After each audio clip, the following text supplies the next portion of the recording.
Ilustrasi Anies soal mafia merusak RI, seperti katak mati perlahan. Jakarta, CNN Indonesia, ex-Gubernur DKI Jakarta Anies Baswedan memberi ilustrasi soal Indonesia yang dirusak para mafia.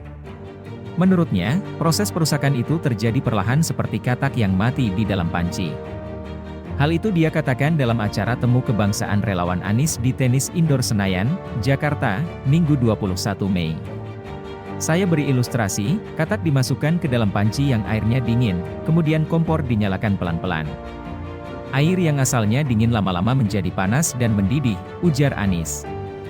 Menurutnya, katak yang masuk dalam panci dingin lalu dipanaskan api itu akan mati dalam mendidihnya air. Anies menganggap Indonesia akan rusak perlahan seperti katak tersebut. Itu jalannya pelan-pelan, kalau katak dilemparkan ke panci yang airnya mendidih, dia akan langsung lompat. Akan tetapi kalau dipanaskan pelan-pelan dia mati mendidih, tuturnya.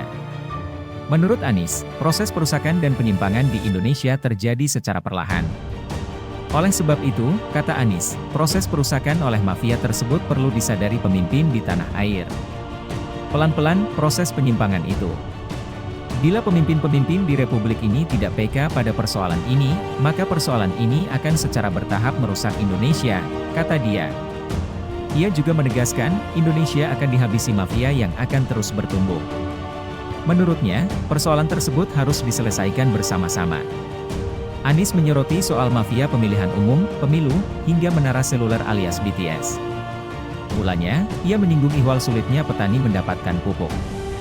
Kemudian ia menyebut bahwa pemilu dan pembangunan menara seluler, BTS, kerap disusupi mafia. Mafia-mafia ini berderet, ada mafia bagian tanah, ada parkir, mafia kesehatan, mafia pemilu, mafia bansos bahkan mafia proyek pemerintah, ya termasuk mafia BTS itu, kata dia. Anies berkata seluruh mafia di berbagai lini harus dibasmi. Ia menilai Indonesia tak akan bisa maju jika para mafia masih melenggang di dalam negeri, termasuk pada proyek pemerintah.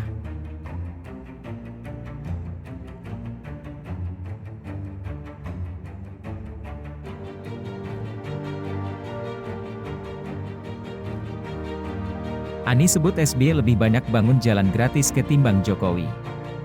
Jakarta, CNN Indonesia, bakal calon presiden, Capres, Anies Baswedan mengatakan Presiden ke-6 RI Susilo Bambang Yudhoyono, SBY, lebih banyak membangun jalan umum ketimbang Presiden Joko Widodo, Jokowi. Hal tersebut disampaikan Anies saat pidato dalam acara Milad ke-21 PKS, di Istora Senayan, Jakarta, Sabtu 20 Mei. Anies awalnya menyinggung pembangunan jalan tol era Jokowi. Menurut Anies, pemerintah Jokowi berhasil membangun jalan tol sepanjang 1.600 km dan juga membangun jalan umum atau tak berbayar sepanjang 19.000 km. Bandingkan dengan zaman Pak SBY, jalan yang tak berbayar adalah 100